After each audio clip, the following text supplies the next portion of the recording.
Bem-vindos à Fórmula da Aprovação Concursos. Depois desse vídeo, você estará a um passo de ser aprovado. Pessoal, quero falar agora com vocês sobre a aula número 2 de agentes públicos. Quero falar sobre acesso a cargos, empregos e funções públicas. Gente, a Constituição Federal ela permite o ingresso nas carreiras públicas desde que cumpridos alguns requisitos da lei, aos brasileiros natos, aos naturalizados e também aos portugueses equiparados. Em caráter excepcional, a gente sabe que alguns cargos vão poder ser também exercidos por estrangeiros. Temos muitos professores estrangeiros em Universidade Federal. E é claro que a gente tem que lembrar que alguns cargos são exclusivos de brasileiros natos. O cargo de presidente, de vice-presidente da República, de presidente da Câmara dos Deputados e presidente do Senado Federal são exclusivos de brasileiros natos. Vamos ver como é que está no artigo 37, inciso 2º da Constituição? A investidura em cargo ou emprego depende da aprovação prévia em concurso público, de provas ou de provas e títulos, de acordo com a natureza e complexidade do cargo ou do emprego, na forma prevista em lei, ressalvadas as nomeações para cargo em comissão, declarado de livre nomeação e livre exoneração. Olha só, para você ter acesso a cargo e emprego público, tem que ser aprovado em concurso público.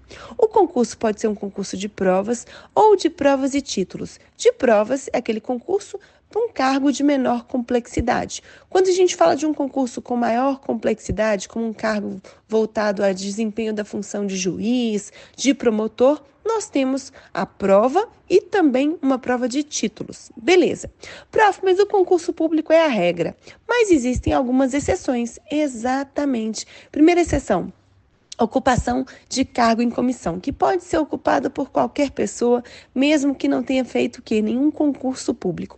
Além disso, para ocupar a função de confiança, não tem concurso público. Função de confiança vai ser aquela função que é conferida a um detentor de cargo efetivo, que a gente já explicou, mas não tem concurso para ocupar essa função. Beleza. Além disso, também não tem concurso quando a gente fala de contratação temporária nas hipóteses previstas em lei. Também não tem concurso para os agentes políticos, o que vão desempenhar cargos eletivos mediante as eleições. Além disso, para os particulares que atuam em colaboração com a administração pública, não tem Não tem concurso. Para a contratação de agentes comunitários de saúde e agentes de combate a endemias em situações temporárias, também não tem concurso. Ah, tá, prof. Além disso, existem alguns magistrados que vão ingressar na função de juiz pelo 5º Constitucional e também quando a gente fala de contratação de professores em universidades federais, em algumas situações, não tem concurso. Ah, prof, entendi. Como é que funciona a validade do concurso? Gente, o prazo de validade do concurso público vai ser de 2 anos, prorrogado uma vez por igual período. Esse prazo é contado da data de homologação do concurso, viu, gente? E tem que lembrar que o edital pode estabelecer um prazo menor do que o prazo de 2 anos.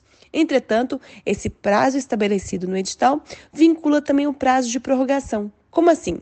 Se um concurso público for instaurado com a validade de 6 meses, ele vai poder ser prorrogado não por mais 2 anos, por apenas mais 6 meses. Beleza. Entendi, prof.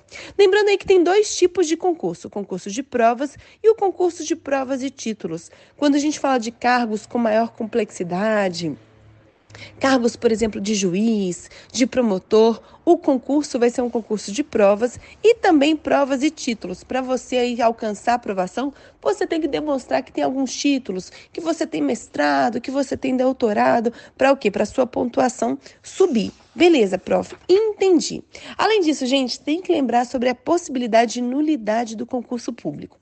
Caso verificada alguma irregularidade no concurso público, a invalidação do concurso enseja a invalidação da nomeação. Então, se alguém foi nomeado com base na aprovação de um concurso que foi anulado, até mesmo a nomeação daquela pessoa também vai ser Também vai ser anulada. Só que a gente tem que lembrar que os atos praticados por esse agente que foi irregularmente nomeado, em razão da teoria da imputação volitiva e por terem sido editados com aparência de legalidade, devem ser mantidos, Ao invés da administração anular tudo o que aquela pessoa que foi nomeada irregularmente fez, ela vai Vai convalidar, vai corrigir o vício de competência dos atos praticados por essa pessoa. A gente já estudou isso lá na matéria de atos administrativos. Beleza, prof. Além disso, alguns concursos vão exigir atividade jurídica.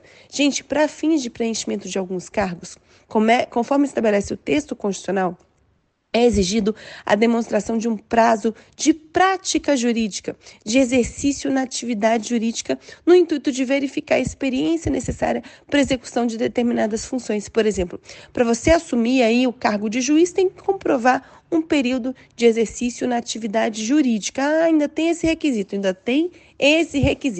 Prof, quais são os direitos do servidor que foi aprovado em concurso público? Gente, a aprovação no concurso público, ela gera direito subjetivo à nomeação.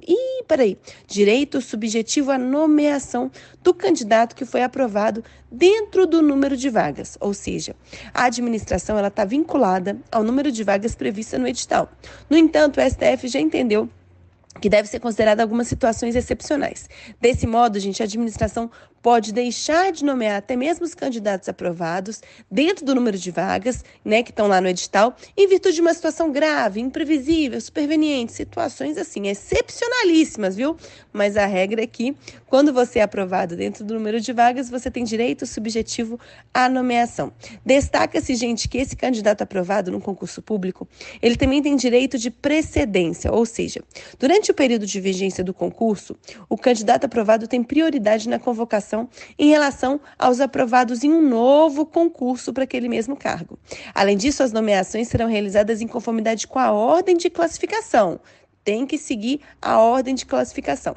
Ou seja, ponto importante, são situações em que o candidato aprovado em concurso público adquire o direito de ser nomeado imediatamente a seguinte situação: quando a aprovação acontecer dentro do número de vagas estabelecido no edital, ele tem direito subjetivo à nomeação.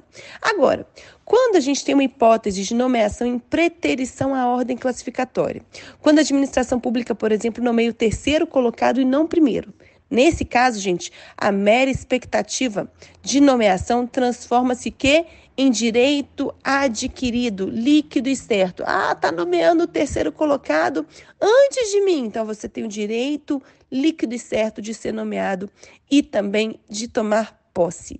Além disso, gente, quando nós temos uma situação em que a administração contrata temporariamente algumas pessoas para exercer uma função para um cargo cujo provimento poderia ser realizado por um candidato aprovado, aí também aquela pessoa que está ali com direito subjetivo à nomeação adquire o direito líquido e certo de ser o quê? De ser nomeado. A administração está contratando temporariamente pessoas para exercer uma função que eu posso exercer, eu, candidato aprovado, que está o quê? Dentro das atribuições do meu cargo, aí você ganha o direito adquirido, líquido e certo, imediato da posse.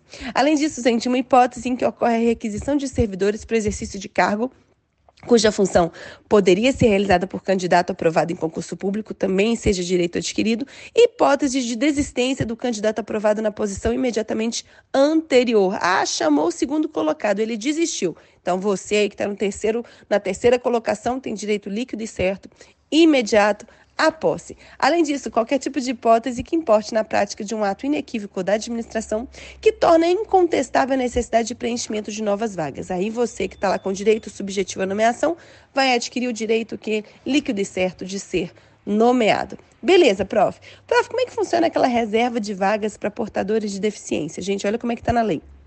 As pessoas portadoras de deficiência, a elas é assegurado o direito de se inscrever em concurso público para provimento de cargos cujas atribuições sejam compatíveis com a deficiência de que são portadoras. Para tais pessoas serão reservadas até 20% das vagas, gente. Até 20% das vagas. Como é que vai funcionar isso?